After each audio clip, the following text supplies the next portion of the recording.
Hello and welcome to First Dates and Soulmates. I am your co-host, Meg Casebolt. My pronouns are she, her. Nikki is off this week, but I am here with my new for the week co-host, Shenee Howard. Shenee, thank you for being here today. I'm so excited. We invited Shenee here to talk about her new release, Dear Plant Daddy, and what it is to be a romance writer. But before I get there, I have been hearing your name since 2018. I just went back and looked it up. My first ever time being a podcast guest was April 2018. I was episode 9 of that podcast, and you were episode 8. Oh, really? I first heard about you as a copywriter and a creativity coach. How did that transition from online business owner in the kind of writing and creativity space into romance novelist? How'd that work for you? Yeah, I mean, gosh, who knows? I mean, I think I've always been a writer. I've always written, but I didn't take it seriously until a couple years ago. It was just kind of like a hobby I had because business took so much of my life and energy. I didn't feel like I could do it. And I think I actually moved here to LA. So I live in Long Beach, California. And initially my goal was to do screenwriting. So I am a screenwriter as well. And so, yeah, I think it was just me being like, okay, my business stuff is established. I'm doing good. It's time for me to do this, which is like a real passion of mine from college. So, yeah. I feel like there's this almost 5 to 7 year, you establish your business and then you finally have time to actually take on an activity where you enjoy it for yourself again. Yes. Yeah, I definitely think that because for the first 5 years of any business, it's just you don't really have time to kind of bring on any hobbies or anything like that, especially then. It was just very all encompassing. I feel like the 2010s, because I started my business in 2011, 2012, so a while ago, which is crazy. And then those 10 years were very intense. I feel like everybody's a little less intense now, but back then it was very intense. So yeah. We were just go. I feel it's almost like as shitty as obviously the pandemic was, it brought everyone online and the technology rose to the challenge. Yeah. Versus 5 years before that, people were like, "What's Zoom?" And you're like, "Oh, come on." Yes. Yeah, I definitely think it's just crazy how things have changed because it was we were using Skype, what was Insta teleseminar, it was just a lot. I definitely think that around that time, around 2019, 2018 is when I really started to kind of be like, okay, it's time to take this seriously. So yeah. And I think also there's a certain level of reputation grows over time, which yeah I think is true in business, but it's also true as an author where it's your first book or your first foray into self-publishing or whatever that is that's your debut, but over time, as you build a back catalog, as more people read it, the word of mouth travels very similarly. Yeah. So your book, is this your, I don't know, I'm supposed to be asking questions. I guess we are co-hosts. Is this your book, your first book? Yes. The book you just released? I released last year in 2023, I wrote a business book. And then this year was my first novel. So I sort of made all of the self-publishing mistakes in the business book. Yes. And so by the time I launched the novel, I was like, oh, let me make sure the manuscript is up a month in advance. Let me get together an ARC team. Let me have an entire marketing plan. There were so many things that I don't want to say I did wrong with the first book, but I certainly had a lot of learning experiences from the first book that I was able to translate into the romance writing. And I had the software. I had the infrastructure in place to be I already know how to sell through book funnel or format through Atticus or whatever. I'd already done that. So the learning curve was sort of slower there, but it's a totally different experience writing fiction. Oh my gosh, absolutely. People are always like, well, don't you know, you're a marketing person and you do for other people. I'm like, no,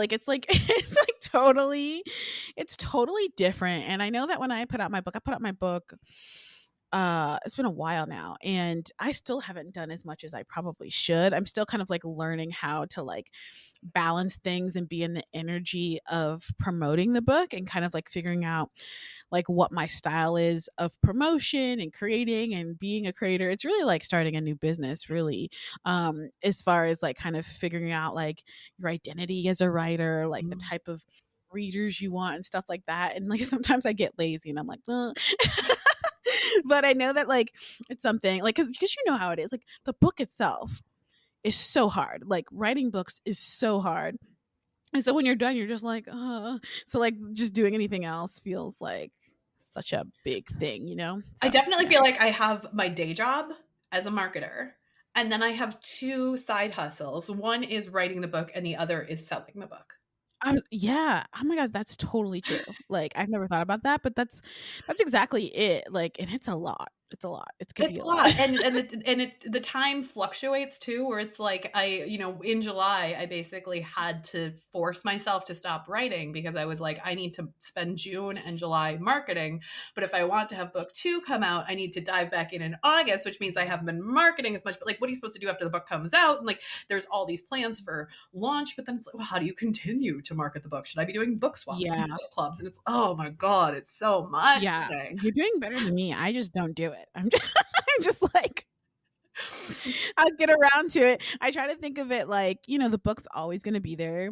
You can always like refresh it. You can like restart whenever you want. Mhm. But for me, it is about like finding my style of how I want to promote the book and what's sustainable. Because one thing that I noticed, I don't know if you noticed this about like marketing your book, is that like I'm not crazy about the way that book marketing is taught, and like a lot of it feels kind of like unsustainable and not fun. So I'm like building my own sort of techniques and approaches to how I want to promote the book, and that takes time Mhm. because you know I know as a marketer myself, you can only make work what you like and what feels sustainable and fun for you, and if you don't like it and it's not fun, you can't do it. So I've been really trying to like when I'm marketing my own book, really keeping that in mind, because I'll be like, I can just like do these like specific TikTok type videos and stuff like that, but it's like if I don't like it, then I'm not going to keep doing it. So Well, I yeah, think that's there's another something part of it. about, like, the time and the resources that we devote to marketing, and there's also Yeah. something, and I think you've shared before publicly that you're ADHD, um, Yeah. where our brains cannot do things that aren't novel and fun and exciting. Yes, exactly. If we don't enjoy the work, we will not do the work. Our brains will just be like, "Nope, lever turned off." So that's why, I mean, so Nikki and I, who is usually here as my co-host, she and I met in November at an Mhm, event run by Andrea Jones, and we sat next to each other at mhm, dinner, and we just like talked about romance novels over wine for like mhm, 3 hours, mhm, and decided to turn it into a podcast. And she, as a marketer, was mhm. like, "How can we promote your book with this?" Right? Like, so content marketing, part of it's talking about my book in this space, but part of it is just doing what we love, because I don't want to be on Instagram all the time. Yes. I don't think it's going to result in sales. I think it can No. build a brand and have people get to know me as an author and hear the behind the scenes, but like, I don't want to spend my time doing that shit. So Yeah. Yeah, I definitely think that I know this is not supposed to be a business chat, but I know you said that it could be whatever, but I definitely think that the marketing, like, it's really interesting because my friend is me and my friend who are both marketers. Do you know you need to get Melissa Casera on here. Do you know Melissa I do Casera? know Melissa Casera. My best friends, and we wrote our books together, and we talk about this all the time about like how like there needs to be in a more evolved way about talking about marketing books and stuff. I actually like am creating this program called like Infinite Content for Creatives. It's just for like creative people in general. Um, Using some of like the approach that I use for TikTok and stuff like that, because it just feels like the way that they tell you to do it, like I said, with the Instagrams and all this stuff, it's just unsustainable. Everybody burns out. Like, unless they have like the resources, like the only authors I know who are able to sustain the pace that our current like marketing, like book marketing, sort of the people tell you to do, is if they have a lot of resources. They have an assistant, they have somebody who's doing it for them. But somebody who's doing it by themselves, the way that I feel like when I've listened to people, the way it's taught, it's not really sustainable long term. It's like burnout. It's Yeah, too much. So so much. And that's why we do yeah. this as our side hustle while we also have these businesses that pay our bills. Exactly, What we exactly. love.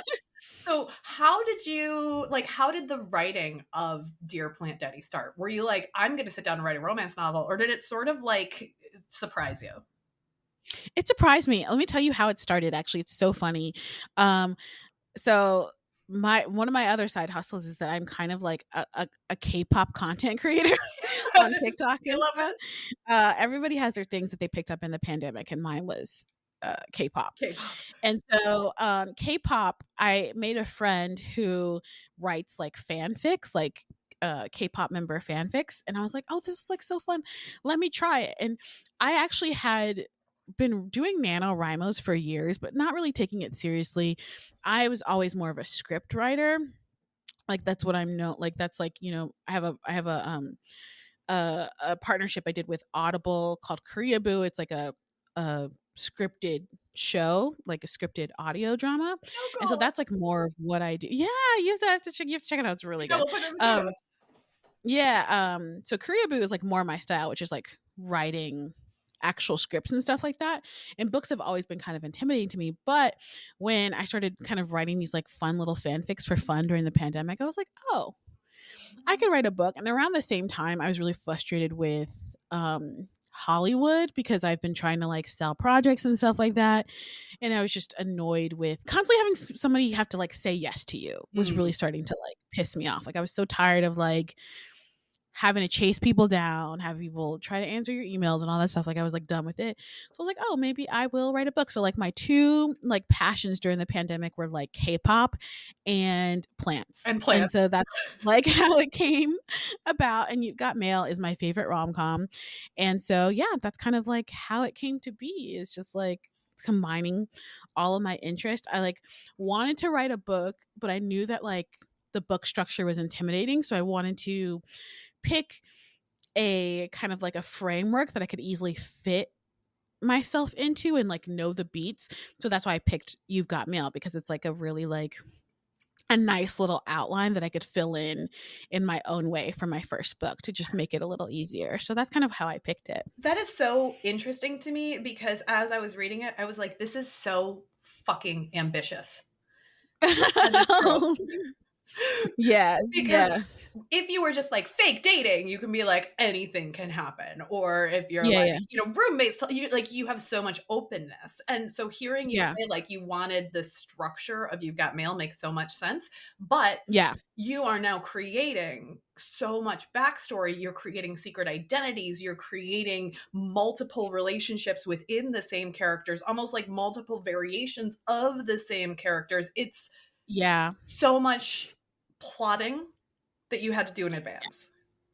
Yes, definitely. I mean, it was hard. It was I was like, this is supposed to be easier, but it definitely was kind of like I didn't know you had read Dear Plant Daddy. That's so awesome. I'm Of so glad course. you had read it. I need to read yours. I love like, it's so cute. I love your cover. Thank Anyway, you. I guess we talk about that later. But yeah, it definitely was a really interesting challenge, especially considering you don't want to like bite You've Got Mail. Like I wanted it to be inspired by it, but if you read it, it is like You've Got Mail, but it kind of goes a totally different direction. It's not really like the same in a way. um so it definitely was a lot of plotting because you have to like make the characters themselves and then the personas that they have with each other, like you said, and kind of making that feel convincing. And like I think the hardest part was tracking Leo, their relationship in person and making it as convincing as their connection online. So there was a lot of like relationships and stuff to kind of like do. So Yeah. yeah. I mean, like, you did such a good job of establish her emotional connection to Plant Daddy. And Yeah. like, what do they have in common is it started as plants, but then they're both in Southern Yeah. California. They met on Reddit. Like there was Yeah. a real Yeah. connection in that space. Um, Yeah. Yeah. and then they meet in person and their dogs hit it off. And I'm like, what a Yeah. fantastic Yeah. meet Yeah. cute on the beach. And then they meet in business and they hate, and there's a tension, but it's never Yeah. enemies quite the way that like an enemies to lovers Yes. where they hate each other. It's like, so Yeah. you had to almost stage 3 separate meet cutes to set up Yeah. the structure. Yeah, yeah. And that's like the whole thing. It's like I love an enemies to lover. I love enemies to lovers, but I think I like rivals to lovers better. Like I Mhm. love when they're just like opposed, like they have. And I think in the book I wanted to make it clear that if they didn't have this between them, things would have happened way faster, right? But it's like always this like tension between them, and it's convincing. And I wanted it to feel like, I love You've Got Mail, but I have a couple problems with that movie, and like I wanted to kind of like do more with the power imbalances, and really both of them have very, very specific and clear reasons why they both need this to work. And that makes it more, I feel like, juicier than, and You've Got Mail, you're like, this guy doesn't give a shit. Like, he's just rich. And, he just like is Even a if part of his dad. he puts her out of business and he never apologizes. He never apologizes. Tom And then freaking he Hanks. gets everything he wants. But I mean, it's Yeah. also like 20 years ago, the expectations were different. Yeah. Especially with like a white man and a white woman, and it's very, Yeah. but Yeah. okay, before we start diving into this, I want to just read the synopsis of it so that way people who haven't read it yet sort of get an idea of the Okay. concept of it. Okay. So this is from Amazon. This is a summary. Think of it as You've Got Mail, but with plants, a diverse cast, and some spice, set in sunny Long Beach, California. Tessa's life has been comfortably predictable for years, revolving around her cozy little plant shop, Plant Therapy. That all changes when the Botanical Brothers, a pair of shirtless plant influencers, set up shop down the street. For Tessa, this means war, as she's determined to hold on to her beloved plant store, the one place she feels truly safe in the world. But here's the catch. She can't seem to get one of the Botanical Brothers out of her mind. Her only escape is her fellow plant nerd Plant Daddy, her anonymous confidant she met on a Reddit board. But he's nothing like the Botanical Brothers, right? Yeah. Yes. And so I love this because like we fall in love with Tessa and her little boutique. We fall in love with the street of characters that she is friends with in real life, and they're all running their boutiques. And then like you sort of explore this this reality of running a small business in modern times, and gentrification, and being taken out by the big guy in the way that, the little shop around the corner was taken out by Fox Books. But it's not just the bookstores, it's the entire neighborhood that is being taken over. So talk to me about like setting it in Long Beach and the reality of running a business and how that influenced that decision in the plot. Yeah, I mean, I definitely think it was inspired from I live in Long Beach, so there is like gentrification for sure. But it was really inspired by my aunt, and so she lives in a neighborhood called Decatur. She lived in a neighborhood called Decatur, Georgia, which was a very like, so we grew up there and stuff like that. And it was like a predominantly Black area, just like a lot of Black families, and it just was like invaded by like young white families. And you could see like the transition, like all of a sudden you started to see things, and then people just started to get kicked out, and sort of like the tension around that, and like the tension around progress and like improvements to the neighborhood, while also having people move on. And then also, just like you said, like there's a part of it that's about like just moving on, and like sort of like what is the natural transition of time in the neighborhood, and versus what is like forced, and how there's like a real interest in tension around that. Because as the street changes, you have people who are like holding on like Tessa, and then you have some people who are like, well, maybe it's time, and like all that, those decisions coming to you, and how that kind of invasion forces you to think about things in ways that you haven't. Like you start to think of options that you didn't have before. Because I think a lot of times when you're in a small business, you feel like this is it. Like I've built this is what I'm going to do. This is how I'm going to live. And I've experienced that with myself in my own business. Like it's a part of like my own journey of being really attached to versions of myself, versions of my business, and feeling like you don't really have an option.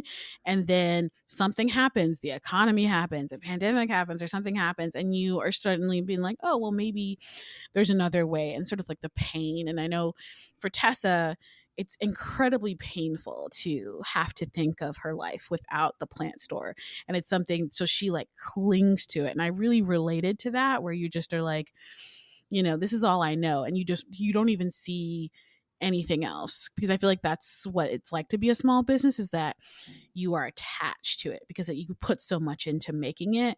So that was like something that I wanted to get across, is sort of like the way in which you are a small business is like security. It's like home for you. It's like it's how you identify yourself. And it's also kind of a cautionary tale too of like how that's not really, the best way to go about things. I found in my life is like being super attached to your business and putting your whole identity into your business, which is like how I existed for a long time in my business. So it's about that too, of like my own journey of like separating yourself from your business and kind of figuring out your personhood outside of like the things that you do. So, Yeah. yeah.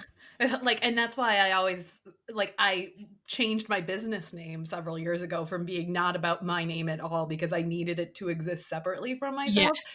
And Yes. Yeah. Yeah. also like having a pen name that is not my given name, and saying Mm. who is my identity as an author is separate than my identity as a business owner, is separate than my identity as a wife and a mother, and all these other like Yeah. roles that Yeah. I take Yeah. on. And each of those identities is different. And that's really hard. I think also for Tessa, what was really interesting to me is like she had, the business was like, she inherited the business, and so Yes. she felt like there was a lot that she couldn't change, and the things that she Yes. would have done to modernize it are things like social media, but she had trauma around social media and Yeah. visibility Yeah. because Mhm. like she failed Yeah. as an Yes. influencer, as a blogger, and so like Yeah. she was very stuck in both internally and externally. It was like, this is the way that things have run, and therefore I must keep them that way. Yes. For my safety, for my like, to make sure I don't fail again, to make sure that everything's okay, I have to make sure things are like this. So that was like a huge part of it. She was very stagnant. Yes. Yes, she was. And I loved her because I felt for her, like it wasn't like, Yeah. why aren't you advancing? Why are you clinging to this so much? It's like, no, this is the Yeah. thing that she has, that she does well. This is Yes. the thing that brings her joy, is her dog and her plants and her shop and her, Yeah. Yeah. Yeah. and then Yeah. to have that threatened was really, it was a great inciting incident to be like, oh, they're moving in down the street and now everything is changing and I don't want to change. Yes, exactly. Exactly. So fun. And then how did you come up with this idea of like Leo and his brother and the shirtless plant influencers? It's like so Leo is based off of a member of BTS. So if any listeners know who Kim Namjoon is, that's who he is. I love this. He's literally pulled directly from him. So that's that character. And then the plant influencers were just from plant people that I follow on Instagram. Like there are guys who are just like in the shower, like literally most of them are direct lifts You're from guys kidding. that I follow and see, and like, like being shirtless with the monstera and stuff like that. Like Oh my God. it's a real thing and it works. Like, so yeah. And then it comes back to our initial conversation about like, how much are you willing to put into yourself and your marketing, and what actually works, exactly. what is sustainable, whether you're holding up your book or you're holding like a monstera plant Exactly. in the shower. Well, I mean, that was Leo's deal too, right? Is like he's just like, this is not, he's having his own stuff too, which is something that I wanted it to be, because again, like talking about my issues with You've Got Mail, there wasn't a lot of investment in Joe Fox. He was just like, it's my father, it's my business. There was no tension or like weirdness around him, which I think bothered me. So I really wanted to make sure Leo was a character that felt real and like kind of like was invested for his reasons or not invested for his reasons and stuff like that. Yeah. And then I loved also how you set up like Leo recognized Tessa as Plant Daddy, because they're both named Plant Daddy. Yeah. And tried to breach it with her, and she didn't catch it. Yes. Yeah. Because she was just so stuck in her own mind that even when they had like almost like a safe word. Yeah, exactly. And she completely ignored it because she wouldn't, and she had really compartmentalized things, and it was just that scene was really hard, like that whole thing, because I was like, I want him to think like he is like, oh, okay, there's something here, is it, and he tries it, you know what I mean? And I was like, how am I going to do this to where it doesn't feel too obvious? And I thought that was like an interesting way, because she's she's at the bar where she's not usually there. Like she's in a lot of her like outside of her comfort zone. She's outside of kind of like ways where she'd be more on track and more thinking. She's just like so out of her element, which was like kind of like a big part of the story. So when she's out of her element, she's not able to make the decisions that she normally makes or think in the way that she's normally thinking. So that's why she totally missed it. So yeah. And that for me is always like one of my favorite moments in this trope. Yeah, exactly. Yeah. I feel like if you can stick that moment, which you did, everything else can sort of like glide downhill. Like, you see that visual of like every book is a pyramid and there are always going to be these little ups and downs. And if you can get that climactic moment or the reveal moment, because sometimes they're the same and sometimes they're not, where you get the understanding and like the recognition and then you get a reveal, and they're both really important moments in this trope. I'm thinking about like Thank You for Listening by Julia Whelan. Have you read or listened to that one yet? No. It's so good. So they are both audiobook narrators.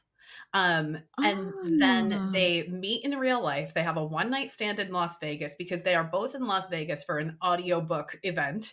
And they meet, they hit it off, they leave, they think they're never going to see each other again. And then she gets up on stage and is there for like to present an award. And he walks out because he's the award winner. And so they meet and then they're apart and then they meet again. And that's when they realize that they are dual POV narrating the same audiobook together. So she's reading the female parts and he's reading the male parts. And like, one of the things I love about this trope is how technology is always involved, but the technology shifts. Because like in that case, it wasn't just like AOL Instant Messenger. You can't do that anymore. Yeah. But they're in the audiobooks. I've read several. They're like one of them has a podcast and the other one is a listener or a blog comment. I read that. I read that one. Yeah. Yes, the podcast one is that Hana Khan Carries On. Yeah. Yes. So perfect. That's Uzma Jalaluddin, and it's YA. It's two teenagers in Toronto. Yes, I love that one. I love that one so much. And their parents both own restaurants next to each other. Yes. Yeah.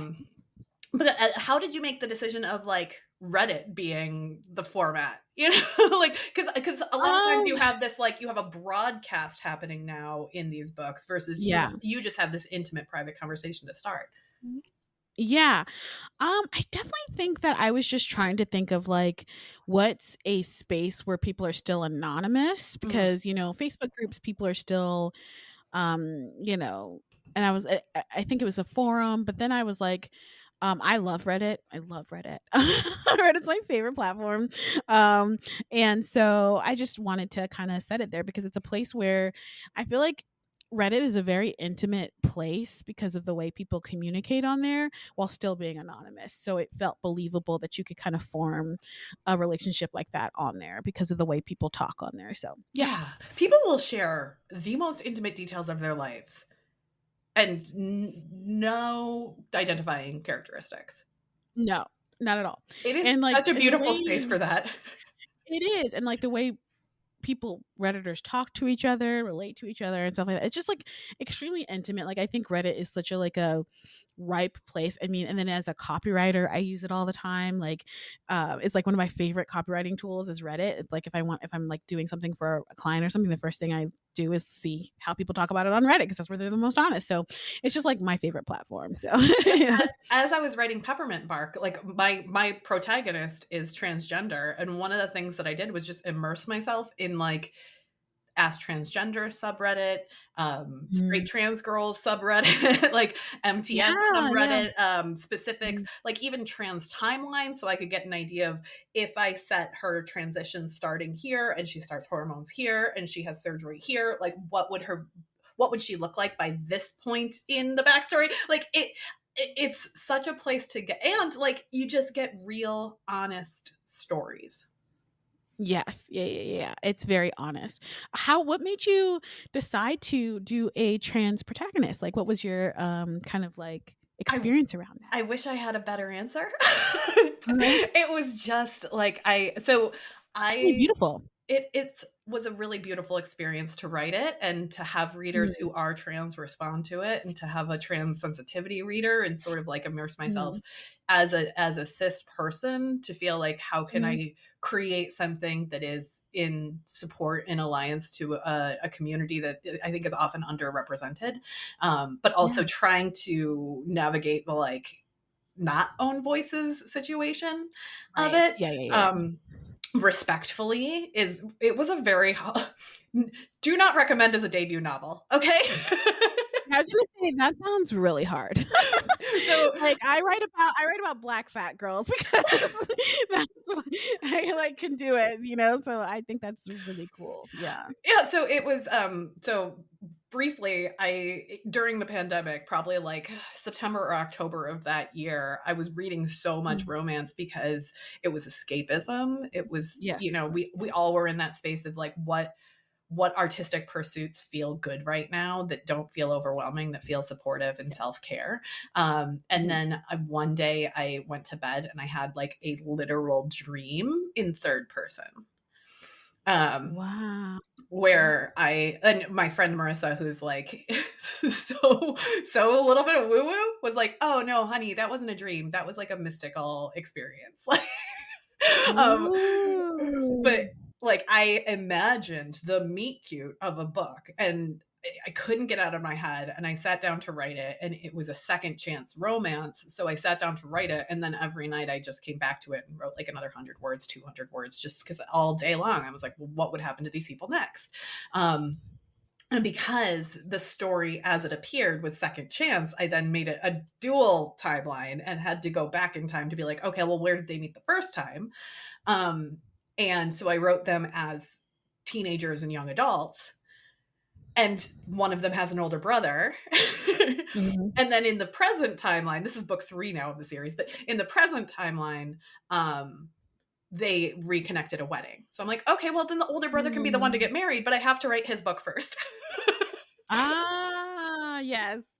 Yeah, so you they're like the connecting Yeah, characters. so it's this Ah. interconnected storyline. So book 1 is the oldest brother in the family, book 2 is his business partner, book 3 is the middle brother, book 4 is the younger sister. So like you follow this family. Book 2 definitely wasn't supposed to happen either, but then I was like, well, that was an interesting premise. Let me see what happens. Like I just chased the story a little bit. And so the when I said like, okay, I need to find a partner for this older brother, that's just who she was. That's so cool. It was who he needed to be there for. It was who was the best fit for what he needed and who he could support, and how, and like he's a white rich cis het man, so I was like, I've got to give Mhm. him some work to do. I am not a person who's just going to write a book about a billionaire just to write a book about a billionaire. Like if I'm going to write a Right, billionaire, it's right, going to be right. like an eat the rich novel, right? So like Yeah. so maybe that's just Absolutely.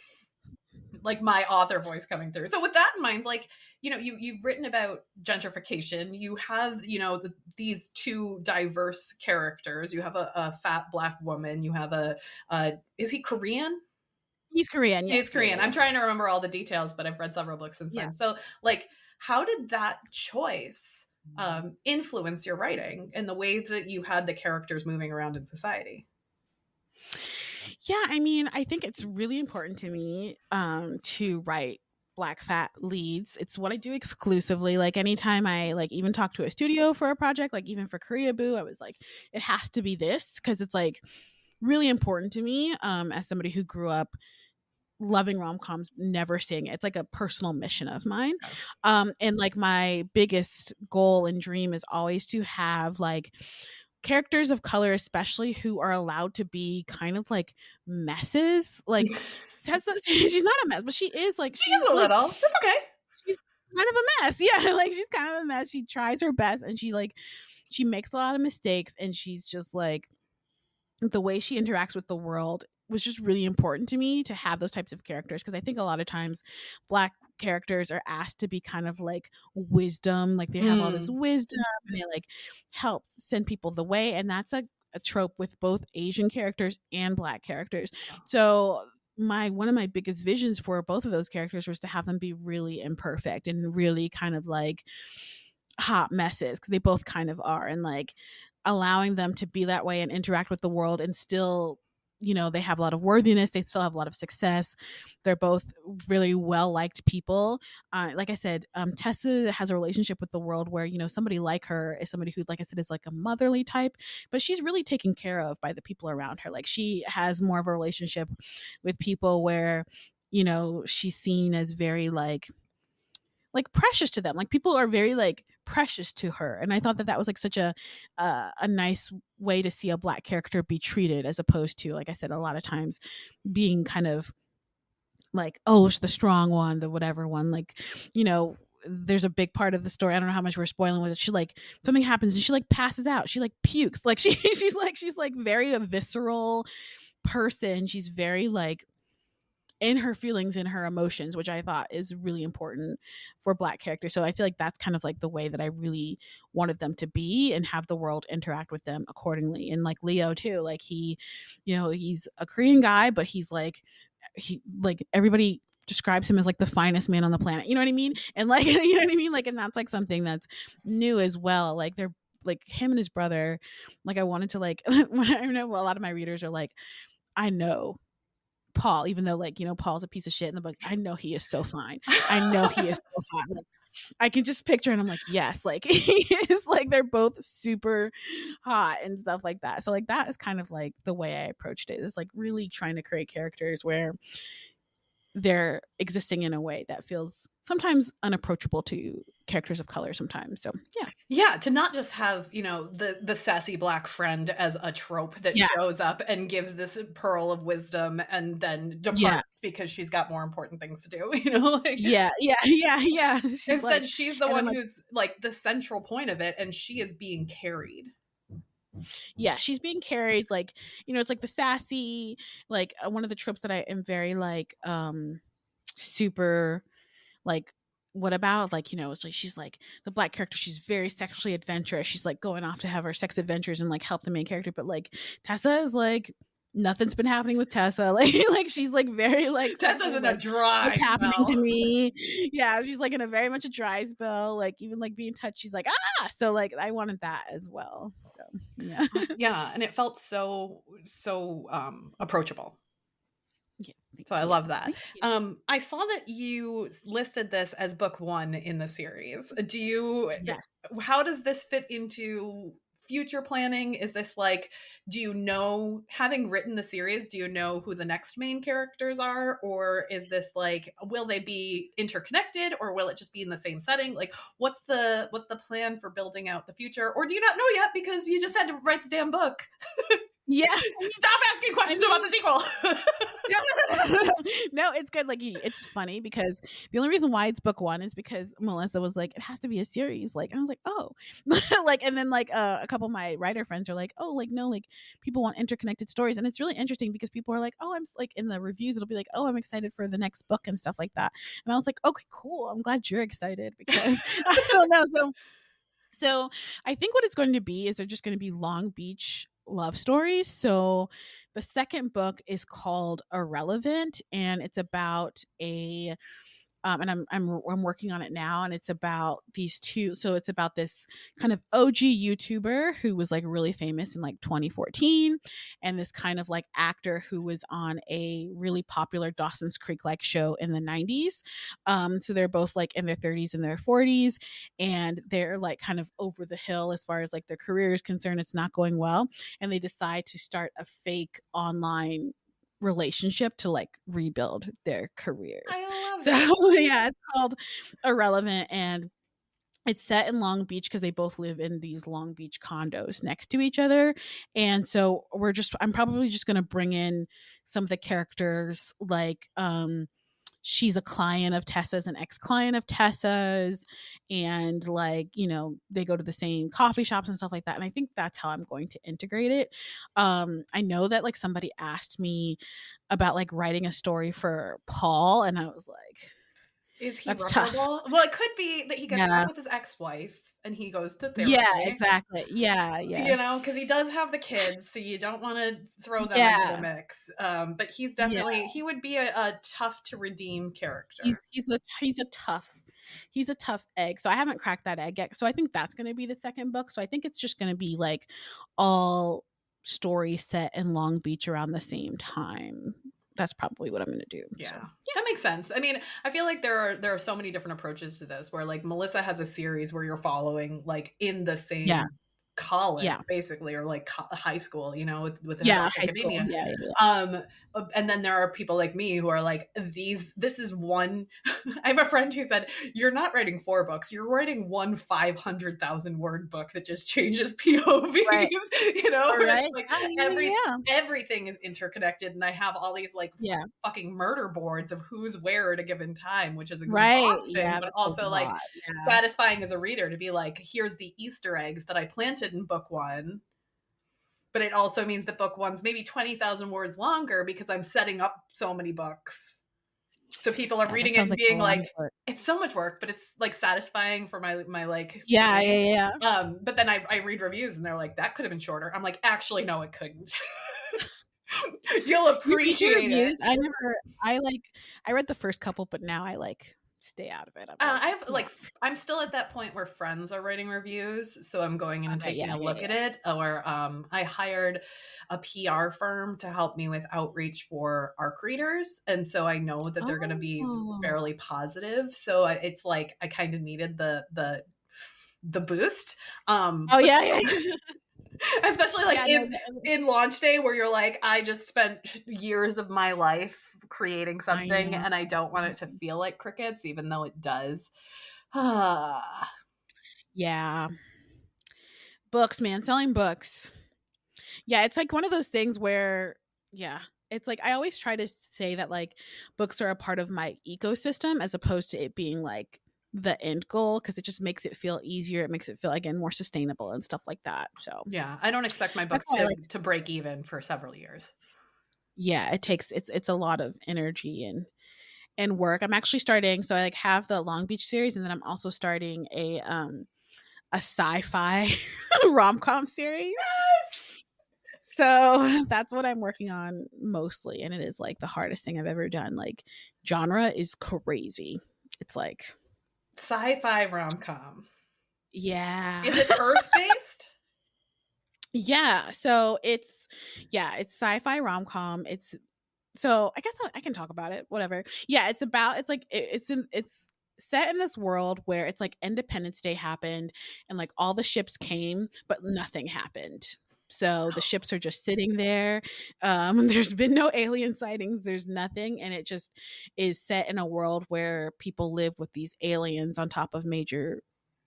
alien ships on top of major cities, and like how the world is like adjusted and are preparing for something or not preparing for something. And it's set in that world where there's like, talking about again, like I love to deal with race and stuff like that. Where we're in a world, it's kind of like a commentary on the military a little bit. So like everybody's been split into two camps. So you have like people who are like brains, and brains are people who can like work on STEM, work on ships, work on like all the like math and stuff about the alien invasion. And then there's bodies, and they're the people who are like trained to fight and defend the earth if a invasion happens. And so the story is about a girl, and she is a body, like she's built like a body, she's like big, like she's black and stuff like that, but she has a brain job, and she like investigates like, are aliens here? So there's people whose job are just to kind of like look up alien sightings, or people who like think that aliens have been here. So that's her job. So that's kind of like the setup of the stories, that she's an alien investigator, which is not a body job, and like she's like investigating a disappearance. And so that's like the world. So as you can hear, there's a lot going on. Even though it's like a very straightforward premise, it is It's like, not. It's not a straightforward it's premise. not. It's not. So yeah, so that's kind of like what it is. It's like I was like, yeah, it's like, what if Independence Day happened but nobody came out of the ship? I love that. Did you ever read Really... God, who wrote it? Strange the Dreamer? Yes, Yeah, yes, they had sort of yes. had those like ships hovering in the different multifaceted ups and downs, and that's what that Yeah, yeah, initial yeah. remind me of. But I liked this like whose role is it in society? Okay, Yeah. I'm in. Yeah, well, we'll see if I finish it because it's very hard. It's like very hard because you have to like think of everything. It's like, why are the ships there? Why hasn't anybody come out? Where are the aliens? I'm just like, I'm tired of questions that need answers. And like, who's going to answer them? I guess it's me, which is like crazy Well, I that feel I have like to be the one. when you write contemporary, you sort of have to ground everything so hard in reality because people will complain Yeah. about it. Like Yeah. my book like has a social worker in it, and I'm like, I just had somebody come to me and they're like, I'm a social worker, let me read your book, and I was like, oh god, you're gonna have so many problems with this. The I know. lawyers, Yeah. like, Yeah. Yeah. Yeah. Yeah. because it's in reality, I have to tie myself to like what are the real, like I have a real estate agent in one of them, and I'm like, oh shit, I gotta learn commercial real estate now to be able to make this Yeah. somewhat sure. like people will overlook a little Yeah. bit, but not a lot. Yeah. But then, on the other side of the spectrum is like, I'm creating the world and therefore I can make whatever decisions I want, but it has to be consistent within the world. Yeah. Yeah. Yeah. Oh, man. But yeah, this is just sort of like whatever I want, but it's just I've never written genre before. So, and it's like I'm writing it as a novel, but it's also going to be a pilot that I'm going to write. So, That's the it's thing like about really, screenwriters. yeah. You're also like, let me just take this idea and build it in a variety of ways. And is that like, idea and build it and think of it as a screenplay versus as a novel and explore it in all these Yes. different media? Tell me about that. I was like really struggling with writing Dear Plant Daddy. It was really giving me trouble because I felt really with writing did by the structure and the amount of pages and stuff like that. But what I started doing with Dear Plant Daddy is thinking of each chapter like an episode of a show and like a season as an arc. And that really helps me with pacing and stuff like that. Did you ever see that thing that was like, okay, break your book into 8 equal parts and then write them in the order of 1, 7, 4, 3, 6, Yes. 4. And you're Yes. like, Yeah. who the fuck writes like that? Like, I write all I over the know. place, but like, no, nobody. And then it's like, and at the pinch point for number 1, at the 37.5%, I'm like, who? Yeah, that stuff is crazy. Yeah, I think like I am always like I feel like it's a distraction, right? Like Mhm. a lot of those books and those methods and stuff like that, it's really for people. I don't know. I don't like to say that some people have the instincts for story and some people don't, but I do think that sometimes people sometimes have the instincts for stories and sometimes they don't.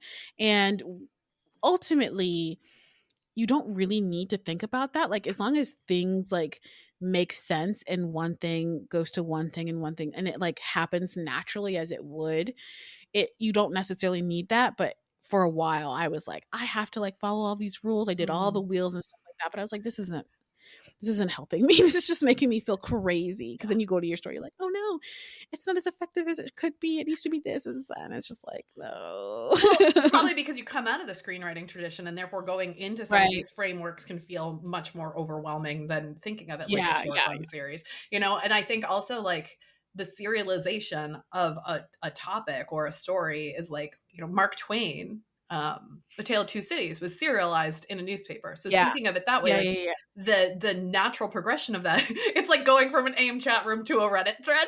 Like, Yeah, exactly. Yeah, yeah, I think it's really helpful to frame it that way. It just makes it less overwhelming than yeah. especially if you watch a lot of TV and stuff like that. I find it kind of, and I am more of I'm actually more of a watcher of things than I am a book reader. Like, especially when I'm writing rom-coms, I don't read in my genre because I kind of find it kind of distracting. So like when I'm reading rom-coms, I'm reading like thrillers and like murder stuff and stuff like that just because it can be distracting because when you see sometimes when people are doing things you're like, oh, that's a good idea. So like I try to like stay out of people's business when I'm writing my books. So Yeah, yeah. there was a controversy several weeks ago about people being like, I can't believe people stole dragons and wyverns from Sarah J. Maas as if she was the one that created them. Right. And I think it was Katie Robert had a thread that was like, oh no, we're all magpies. Like Yeah we were yeah all just going and stealing little tiny things and bringing them back to our nest. So it actually makes sense to me that like while you're writing rom-com, you're watching thrillers and maybe like finding some interesting things in there that may be inspiring Yeah. without being direct plagiarism, or, you know, like it feels like more of an inspiration versus you know, direct Yeah, way. because you don't want to bite accidentally, and also like, um, yeah, if it just makes it feel so much bigger sometimes when I'm writing stuff in my genre. And I know one of the reasons why I decided to write my like sci-fi rom-com is that I wanted to kind of like just kind of get a little bit of lift out of romantic story, like, because I wanted to ask you this too. It's like sometimes I feel like when you're writing romance, it's fun and stuff like that, but sometimes it can feel like you're just sort of like a fantasy dealer Hmm. where, you know, like where you're just kind of like, it sometimes it doesn't even matter what you're doing. It's just like as long as you get people's to feel a certain way, which I guess makes sense. But I do think that sometimes I do want to be able to say more and do more outside of just romance. So that was like the reason why I was like, let me try something else. Cause it does feel like, especially with marketing, that like you just have to be like very like trope heavy. It has to be like hit these things or it's not an effective book. And it's like, well, are we like creating or are we just kind of like, you know, being fantasy dealers? Are we telling a I have story or my are we own, following a formula?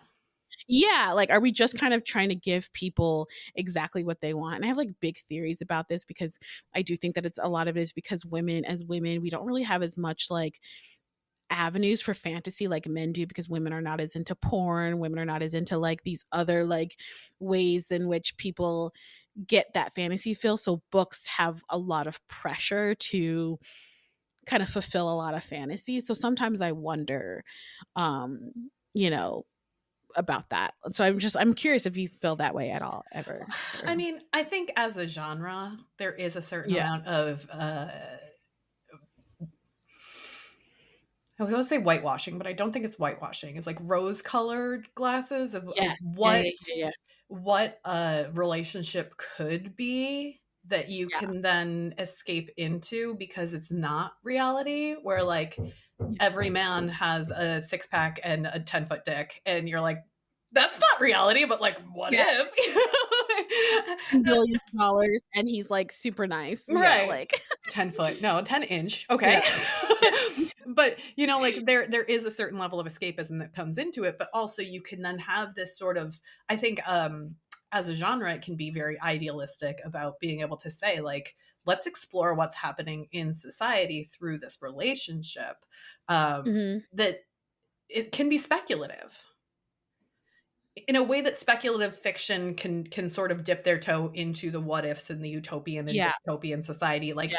and I think depending on the subgenre within the genre of romance, where it's like if you're in the alien space, then you have a bit more of this fantasy element, or you know, the high fae, the paranormal, like living outside of reality while still having some of that integrated in. But yeah, it does sometimes feel like, you know, are we telling a story, or are we hitting the beats and writing to Yeah. market, you know? And they say like write to market, but it's Yeah. also like, what's your point of view as not just as your character, but like as an author? What do you need to bring into it, and is that going to make you less marketable?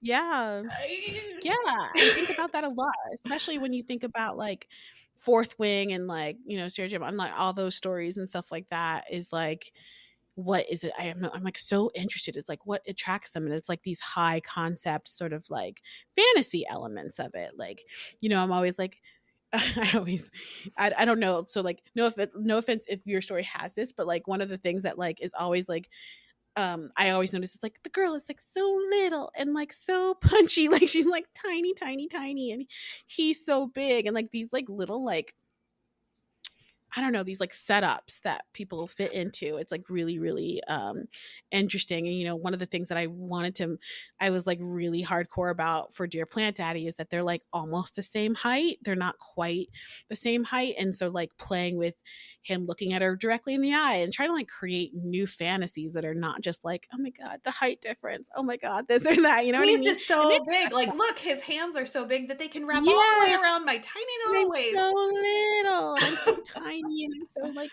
whatever. So maybe I'm having a revelation here. Maybe it's just like feeling tired of some of these tropes. Maybe that's more how I feel. It's like these tropes that we go back to one or more over and over again can feel tired. I don't know. And I think a lot of it is like the execution of the trope. Or the subversion of the trope, like figuring out in your case, figuring out what it was that you liked about the You've Got Mail trope, of the structure of it, of the secret identity, of what all of those pieces that fit. But then at the same time going, what didn't I like about the way that story was executed, and how can I bring my perspective to it to do it differently? Yeah. Maybe that's more what it is. I enjoyed this therapy session of me like thinking about plant therapy. All right, so exactly. Before we finish with our final question, I do want to remind folks, if you're listening to this live, first of all, go get Dear Plant Daddy. We'll put a link in the show notes. That way you can grab your copy of it over on, we'll put Amazon. Is there anywhere else that you're selling, or is it just Amazon KU? It's everywhere. It's everywhere. I have like a little drafted digital link I can give you. So perfect. So we'll put that in the show notes. Make sure to head over to whatever your podcast player of choice is to like and subscribe for the episode, share a review, share it with a friend if you don't mind. I'm talking to a fellow content creator here, so I feel like I can really lean on the marketing side of things here. Yes. And I'll be back with Nikki next week. She had a migraine today, so it was just me and Shenee today. So one thing that we always do to wrap up with our final question is, this is a podcast all about relationships from the first date through the soulmate. So what are you shipping right now, Shenee? My biggest ships are, I'm obsessed with like Olympic athletes, like and like their interactions with each other and stuff like that. I've been like, so I'm shipping like hot athletes together. Like that's just like my obsession right now, is I'm like, give me the tea. Which athletes, like, and like having like visions of like, oh my gosh, like a swimmer, and then like a gymnast, or like a triathloner, and like somebody who does ping pong. How amazing. And like the fact that they're like all these like sexy people in this building in Paris, I was upset. Like that was like my obsession with 2 weeks. I'm like, let me see some interactions. You were like writing Olympic Village fanfic. Yeah, exactly. I was like, who's hooking up? Like, what's going on? Like, what are the conversations like? Like, I was all over TikTok, just like salivating over their interactions with each other. Like, that was what I was shipping. So, I feel like so sometimes people will criticize the genre as being like unrealistic about body expectations because everyone is beautiful. And I love when there are characters who have diverse bodies and they look different, but like that's a place where everyone is like in perfect peak physical condition. I mean, like maybe the curling team, you could be like, well, there's a little bit of that on that. Yeah. No, that's what I think is so cool about it. And I haven't really gotten into like hockey romances and stuff like that, but I think like Olympic romance, like I feel like that is what should be next, because again, you have people who are just like peak condition. They are both like super motivated to win. Like there's so much like drama there. Like I want it. Somebody write that. No, so here's the thing. Like my marketer brain is going like, yes, that's a good idea, but you can't release it. You have to release it every 2 years. Yes, you have plenty of time to write it, or at least start the series every 2 years. And I think about that because I have a 9-year-old who's on the swim team, and we know we already signed him up for the swim team for the fall because we know that the swim team is going to fill up in the fall after a Summer Olympics. Yes, of course. It's really easy to get him in the spring of that year, but all these people are watching Katie Ledecky and being like, oh, I want my kid to do that. And suddenly all these spots are going to be taken. Same with fencing. A couple of years ago, I put him in for a fencing class, and I was talking to the person at the front desk, and they were like, sign up now because the Olympics are coming and people are going to watch fencing, and then they're going to sign up for kids. Exactly. Like gymnastics and stuff like that. But how, like, what a great marketing. Like you could like write 3 books and then like you have 2 years to write them and then release them every 2 years. Or release, if you write 3 books, then you release them like 1 during the opening ceremonies. Yes. And then the middle and then the end. Yeah, I feel like this is also rife for collaboration where you're like, all right, we're going to have this one character who shows up through all of these, but like you write book 1, I'll write book 2. Well, really, like these like author collabs that people do that are just like, like the connecting thread that goes between them. Yeah. And like also like, and if you wanted to, oh my God, I have the whole vision. You can have like young, like what are they, new adult novels in Yes. between, Ooh. and they could be like training and like in college and So hot. stuff. I'm All telling right, you. well, I'm I'm telling gonna share what I'm shipping, which is I was thinking through what are some of the like epistolary slash you've got mail books that I've read recently. you. And Mhm. I'm gonna ship the book Attachments by Rainbow Rowell. It is Oh, very a classic. yeah, it's very low steam. So if you're looking for something steamy, definitely pass this one by. But it's based in 1999 during Y2K. It's in a newsroom, like a traditional journalism newsroom, and they just brought email online in the newsroom. And so they hired someone in IT to read everyone's emails and make sure that they're not slacking off at the job. And Mm. these two women journalists are emailing back and forth with each other. And the man who's reading their emails in IT falls in love with one of the women without even knowing who she is in the newsroom. Oh. Oh my gosh. And then he has to reconcile the like big brother aspect of his job where he knows everything about this woman and like her failed Right, right. relationship and like her friend's pregnancy, and she doesn't know who he is. But then they see each other around the office because she works A shift and he works B shift, so they like pass each other, and she starts emailing with her friend and being like, I just saw a cute guy over here, and like she's writing about him and he's Oh. reading it, but she doesn't know that he's reading it because she doesn't know what department he's in. It's so clever. Oh my gosh. That's incredible. I love that. So there's my ship for this week. And Shanae, any final thoughts or anything that you want to promote? No, definitely read Dear Plan Daddy. And also, if you're on Audible or any podcasts, listen to my audio drama, Korea Boo, 10 episodes about a girl who goes to Korea. And yeah, check Love it it. out. All right. Thank you for being here, Shanae. Yay. Thank you.